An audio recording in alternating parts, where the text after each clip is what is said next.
So back in 2020, we got a lot of game announcements and different showcases for games that would ultimately be delayed for a while. Now, there's a company out there named Ubisoft that makes a lot of games that are very mixed in terms of reception. There was one remake that people have been wanting Ubisoft to dive into for a very long time, myself included, and that is Prince of Persia: The Sands of Time. This is probably one of the most successful Ubisoft titles just ever, I think, in terms of reputation, in terms of how much it was received very well by the community that it landed with. So back in 2020, when they announced a ambitious remake of the game for it to ultimately be delayed in 2021 when it was supposed to release, a lot of people were a little indifferent about it. I think personally, if I can remember correctly, I think I and a couple people that I knew were really excited for it. And then for the most part, most people were just thinking this is Ubisoft, this is probably going to bomb, and probably most people still think that. But this is a remake of a 2003 classic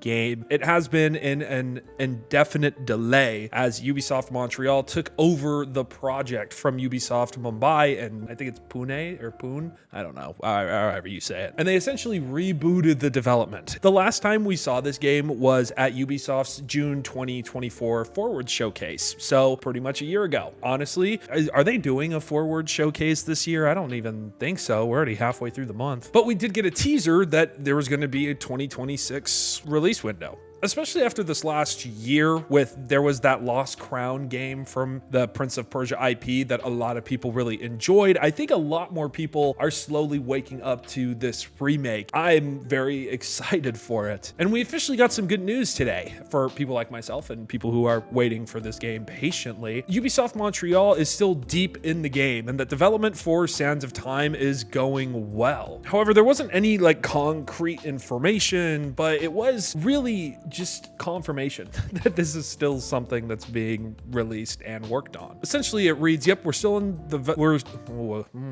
can't speak. Essentially, the Prince of Persia main Twitter account came out and said, yep, we're still deep in the game, exploring, building, and ensuring the sands move with purpose. This game is being crafted by a team that truly cares, and they're pouring their heart and a lot of coffee into every step. Thank you for sticking with us with a really great looking, I'm gonna hope, in-game screenshot, but it could just be CGI. But I think this is a good thing because I feel like normally when a game like this happens, we don't get a lot of looks into development progress, or really, unless it's leaked, like with Marvel's Wolverine, for example, we just don't see a lot of information or the backhand work that goes into making games like this. And apparently too, that 2026 release window was recently narrowed down to be within the first 3 months of the year, which would be really cool, but I personally think this is probably going to be a holiday release since it seems like they've just fully redone and all of the work that the previous teams have done so far. So we probably won't see this game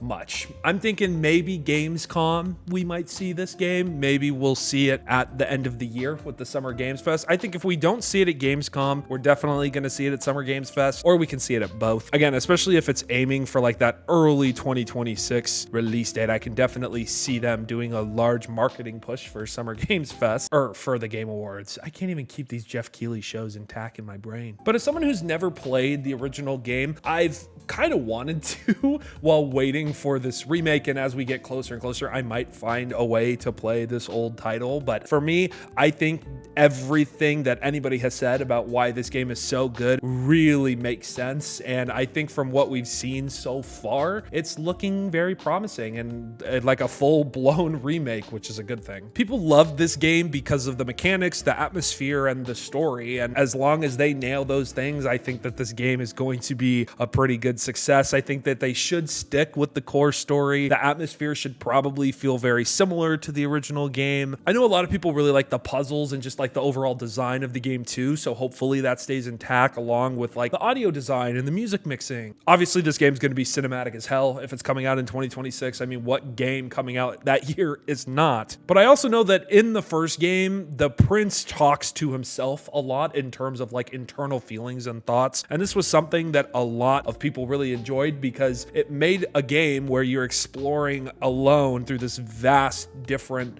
I guess, levels that were being crafted. It made those moments feel like there was more lore and there was more of a personality coming out of the main character. Hopefully they don't change that, because that, I mean, just sounds really cool. It sounds really awesome. But yeah, if you're a Prince of Persia fan and you're excited for the Sand of Time remake, let me know in the comment section down below. If you're a little hesitant and worried about it, also let me know that. I think my biggest worry is just this game coming out in a broken state. But I mean, this is a pretty easy bag for Ubisoft as long as it is actually good. And I feel like since the bones of the 2003 game are so well made and maintained, as long as that's maintained well, this game is going to do numbers. I mean, this game's over 20 years old at this point. I guess it's 22 now almost. So, but like I said, if you're worried, let me know in the comment section down below. Thank you guys, like I've said in all these videos, for all the support recently. It's been absolutely insane. This has been Nate, otherwise known as Wicked, and I will see you guys in the next video. Peace out.